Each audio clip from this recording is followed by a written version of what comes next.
വൈകുന്നേരം ഒരു വാഴയിലേക്ക് വെട്ടി എന്താ പരിപാടി എന്നല്ലേ. ഇതാ നോക്കി, നമ്മുടെ കൃഷ്ണന് പഞ്ചരസം വെച്ച് കൊടുക്കണം.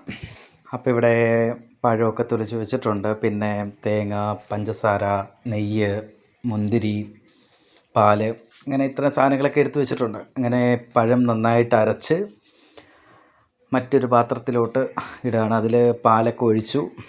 അങ്ങനെ അത് സെറ്റാക്കിയതിന് ശേഷം നന്നായിട്ട് ഇളക്കണം. എന്നിട്ട് അതിൽ ഏലക്ക ഞാൻ അഡീഷണൽ ചേർത്തിയാണ്. ഇതിപ്പോൾ 6 ഐറ്റം ഉണ്ട്, ഇരിക്കട്ടെ. പിന്നെ തേങ്ങ എന്ന് പറയുമ്പോൾ ഇല്ല, കൊപ്ര പോലത്തെ തേങ്ങയാണേ. അത് ചെറുതായിട്ട് കട്ട് ചെയ്ത് വെച്ചിരുന്നു. അപ്പോൾ അത്, പിന്നീട് മുന്തിരിങ്ങ, പിന്നെന്താ നമ്മുടെ മുഞ്ഞാഞ്ഞ, പിന്നെന്താ, അതെല്ലാം ഇട്ട് നന്നായിട്ട് ആഡ് ചെയ്ത്, പിന്നെ അതിൽ കുറച്ച് നെയ്യ്, ഞങ്ങളുടെ വീട്ടിൽ തന്നെ ഉണ്ടാക്കിയ നെയ്യാണ്. അപ്പോൾ നല്ല മണമാണ്. അപ്പോൾ നെയ്യ്, ഇതെല്ലാം കൂടെ ചേർത്ത് നന്നായിട്ട് ഇളക്കി നമ്മുടെ സംഭവം റെഡിയായി.